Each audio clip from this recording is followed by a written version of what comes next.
Assalamualaikum warahmatullahi wabarakatuh. Kembali lagi bersama Dimin Channel. Jangan lupa like, komen, share untuk bantu admin dan subscribe-nya. Dan juga jangan lupa tekan tombol lonceng notifikasinya. Yuk lanjut ke cerita. Diana Permata Indah dari Desa, karya Heni. Bab 111. Berapa bahasa? Setelah urusannya dengan penduduk lokal selesai, Diana segera menuju sebuah restoran. Jarak restoran tujuan Diana tidak jauh lagi. Tapi Diana curiga pada satu mobil mewah yang terus mengikutinya sejak tadi. Mobil yang Diana tumpangi berhenti di restoran tujuannya. Saat Diana masuk ke dalam restoran, mobil mewah itu juga berhenti di depan pintu masuk ke restoran. Tidak lama, seorang laki-laki dengan setelan jas lengkap turun dari mobil mewah itu. Dia segera memacu langkahnya menuju restoran. Saat hampir mencapai pintu masuk, bruk, seorang laki-laki bertubuh tegap mengenakan pakaian lokal, lengkap dengan penutup kepala, menubruknya. Dia menarik pemuda memakai jas itu ke suatu tempat. Diana, laki-laki memakai jas itu terkejut melihat Diana.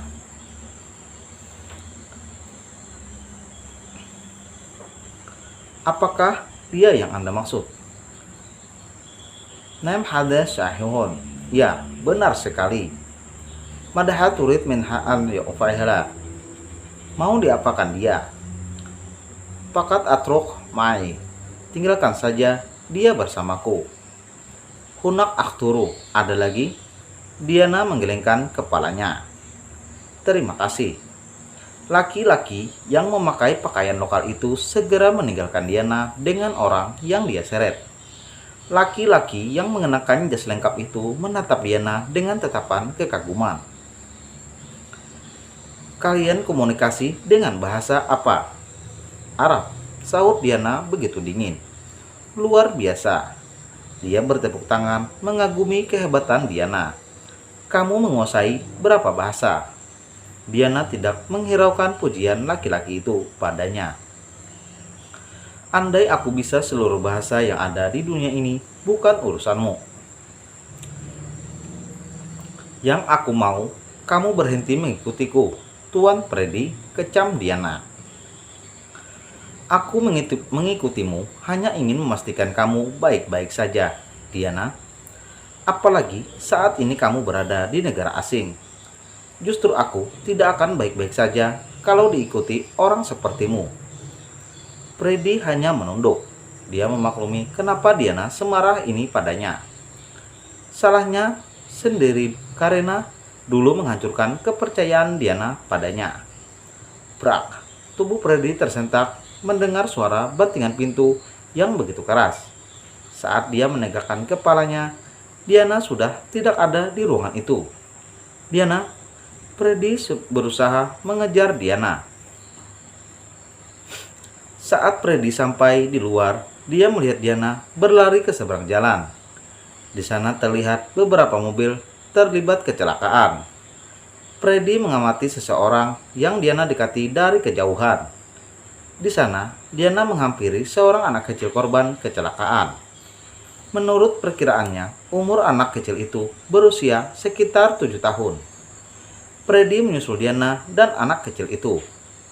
Anak kecil itu cantik, terlihat tenang. Diana menyentuh kedua bahu anak kecil itu. Dia merasakan ada penyakit dalam parah diderita anak kecil itu.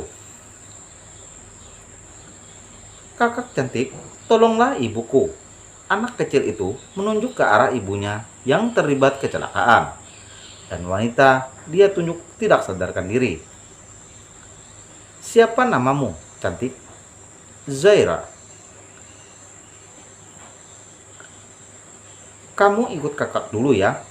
Ibumu akan ditolong oleh paman-paman di sana. Anak kecil itu menganggukkan kepalanya. Diana menoleh pada Freddy. Bisa bawa kami ke rumah sakit terdekat?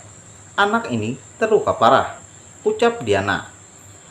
Freddy mengamati keadaan anak itu. Dia terlihat baik-baik saja. Menyadari siapa Diana, Freddy menatap tajam Diana. Dia tidak bertanya lagi. Dia segera mengendong anak kecil itu dan berlari menuju mobil.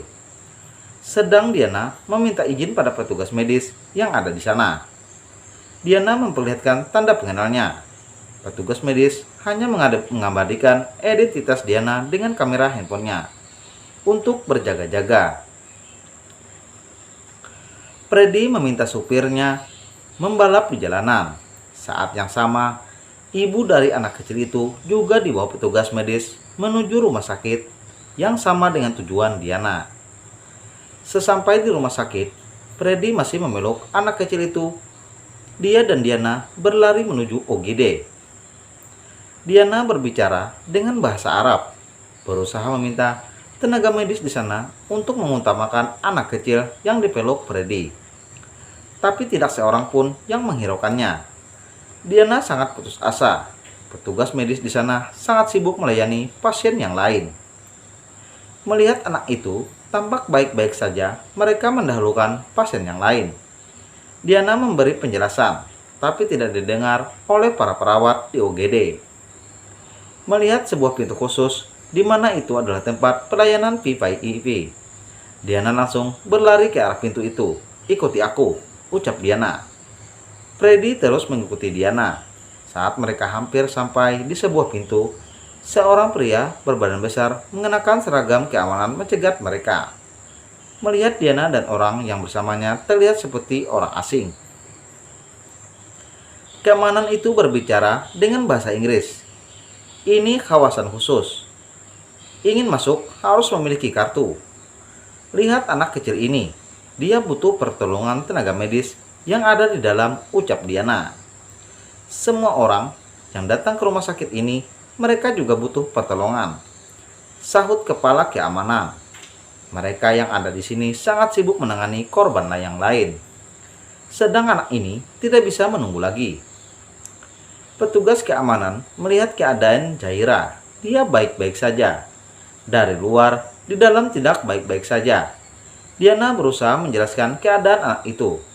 "Tidak ada kartu, tidak boleh masuk." Diana, Freddy panik melihat hidung Zaira mengeluarkan darah. Diana melihat hal itu semakin kesal. Dia menatap tajam pada petugas keamanan yang menjagatnya.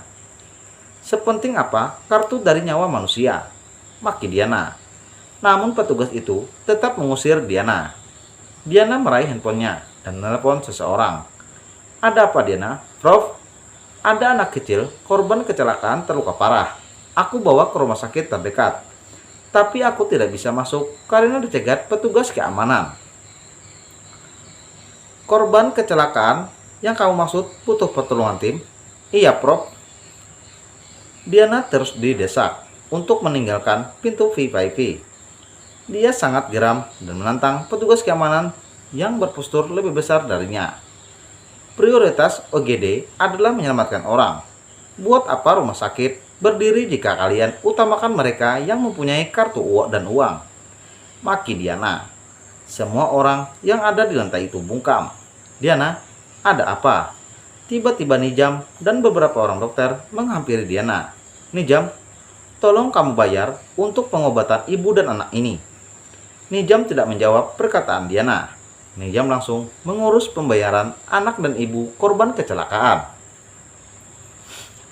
Nijam memperlihatkan lembaran kertas yang dia dapat dari petugas administrasi rumah sakit pada satpam yang menghalangi Diana. "Lihat, aku sudah membayar biaya VIP. Apakah kami sudah boleh masuk?" Petugas keamanan itu diam.